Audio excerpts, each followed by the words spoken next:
Hello everyone and welcome back to another video. Now that I have clickbaited you with a picture of my cat, let's discuss medieval history because I love medieval history. If the cat returns, I will put her on camera, but she's disappeared into my wardrobe for now, so we're just gonna let her do her little destructive thing back there. In today's video, we are going to be reviewing an audiobook that I have been listening to. The audiobook is Oathbreakers and it is by Matthew Gabriele and David M. Perry. I do have my notes over here on a screen. I listened to this in audiobook format, which I'm finding to be a really easy way to integrate reading into my life, especially with purchasing a house and having to do a lot of home projects. So I listened to this while vacuuming my basement for like 10 hours straight. The basement looks much better, and I learned a lot about medieval history. So we're going to be reviewing Oathbreakers today, and here's my cat again. Again, this is an audiobook and I do tend to retain a little bit less information when I listen to audiobooks, and so any errors that I make during this video are not, let's assume, not an error in the book or the content presented in the book, but an error in my retention. I just find that when I'm listening to audiobooks, even if I just sit and listen, which is not how I usually take in audiobooks, I just retain less if I'm not seeing it on the page, and usually you're also missing visuals and stuff. I know there's usually accompaniment PDFs that you can download, but I don't get those, so maybe this is on me. But we're going to be reviewing Oathbreakers, The War of the Brothers That Shattered an Empire and Made Medieval Europe. These authors previously wrote The Bright Ages, which is a book that I also listened to an audiobook and reviewed a couple years back. You can find the review for that on my channel. But this book deals with the breakup of the Carolingian Empire and the events that transpired that eventually would lead to many, many hundreds of years in the future, the development of the separate states, nation states of France and Germany. So that is the context of Oathbreakers. It is a little over 10 hours long, or maybe a little under 10 hours long according to this, and it was a very fascinating read. So what happened in Oathbreakers? I will say this is a book that was more geared for people who are interested in military history, I would say. Well, there wasn't a lot of detail in the battles. There are a lot of battles themselves in the book, and I'm not big into military history, but I did find it entertaining enough, and the authors presented it in an entertaining style, so I stayed engaged throughout the entire book. The topic was also something I wasn't completely unfamiliar with. In college, I took a history of Germany course, and this pivotal moment was seen as something important in the history of Germany, which is this breakup of this empire that Charlemagne had built by his grandsons into these three separate empires. There's a third one, Lotharingia, which kind of gets lost throughout time, and that's not the topic of this book. So the main scope of this book takes place between the years of 841 and 843. But as a little bit of a background, the Carolingians had come to power, but before that, they were the power behind the throne. I think the title they initially held in the previous dynasty was mayor of the palace or something akin to that, and they had come as just a helper to the throne to kind of really being the power behind the throne and the throne being more of a figurehead. So throughout this book, you see again and again the people in the Carolingian Empire are very sensitive to these powers behind the throne, and because they know that that's how they got to power, they're very sensitive about really letting anyone else run the show for them per se. So that's something that comes up again and again throughout this book. There's a little bit of brief history about Charlemagne and his important contributions to history. He could probably have many separate books written just about him, but the succession crisis that is brought up in this book is what happens after Louis the Pious. So Louis the Pious is, I believe, Charlemagne's son, because the focus of this book are Charlemagne's grandsons. So let's back up before Louis the Pious's death. So Louis the Pious is doing his thing. He has lots of sons, so there seems to be a lot of tension already brewing between him and his sons, but things kind of get kicked off when Louis decides to take another wife, Judith, and she bears a son, Charles. So this kind of introduces a new son into the mix, and Louis now has to divide his empire even further, or he wants to. But the three initial sons, who were Pippin, Lothar, and Louis the German, I think is his little title, are like, whoa, we don't want to get less empire. And they also all have their own personal ambitions, especially Lothar, the oldest. I believe he's the oldest. He seems to have a lot of his own ambitions on wanting to maintain power himself. Throughout history, we see that not having a clear succession plan can really be a problematic sticking point. This is come up in other books that I have read, particularly in like Anglo-Saxon history. Not having a clear succession plan can really cause a lot of problems and instability when the previous king dies. We see this with other Anglo-Saxon kings as well, and I have a whole lot of reviews on my channel about that Anglo-Saxon period of England. The biggest one that's probably most popular and is another military history book would be the death of Edward the Confessor, whose death in 1066 would eventually lead to the Battle of Hastings, which has completely shifted English history, English language, and the culture of England, basically. So when you don't have a clear succession, because Edward the Confessor didn't have a son, in this case, Louis the Pious has introduced a fourth son when he already has threes, and now there's going to be jockeying of power.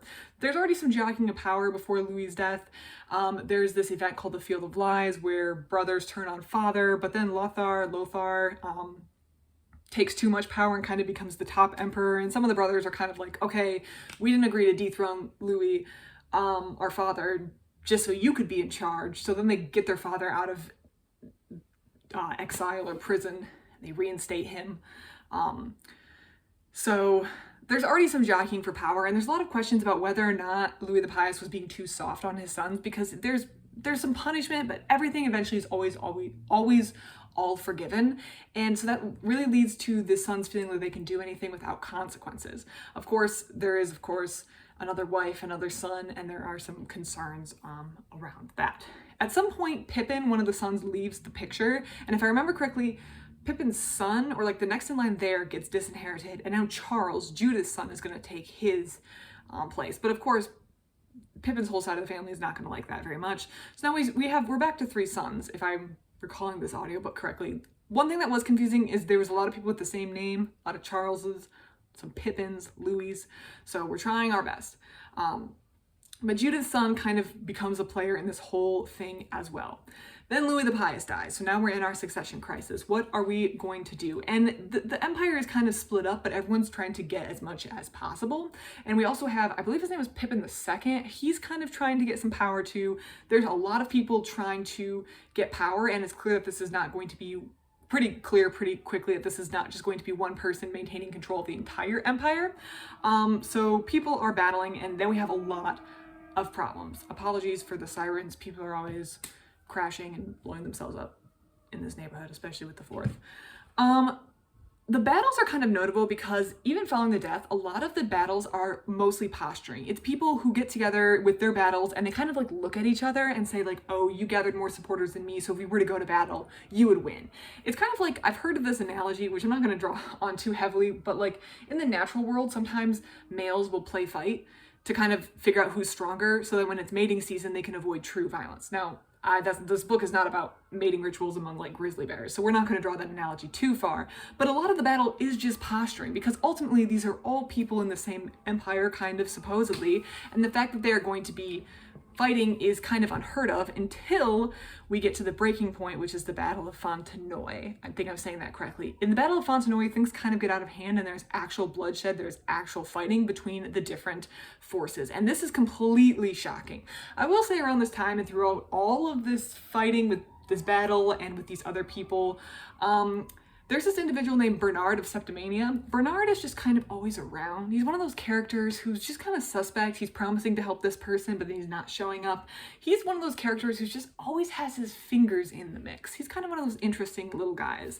So at the Battle of Fontenoy, there was a shocking defeat where the Lothar and Pippin II, who had kind of teamed up, were defeated, even though they were very, very confident of their victory. In fact, someone had said, Charles will be tonsured tomorrow or something, implying that Charles on the other side of this battle was going to be forced to become a monk, which is kind of one of the ways you could eliminate one of your political opponents, was forcing them to take vows, because then they're kind of removed from the secular power struggle, although there's a lot going on in the church as well, as I'm finding out.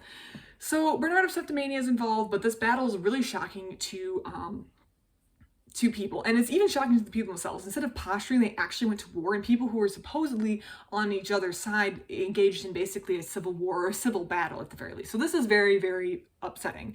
The authors had this very funny phrase in the book, which I think was very funny, where they said too many of God's new chosen people had been killing themselves lately. There was too many people fighting who they viewed themselves as God's chosen people, but they are killing each other over succession on the battlefield, which isn't really what's supposed to be happening.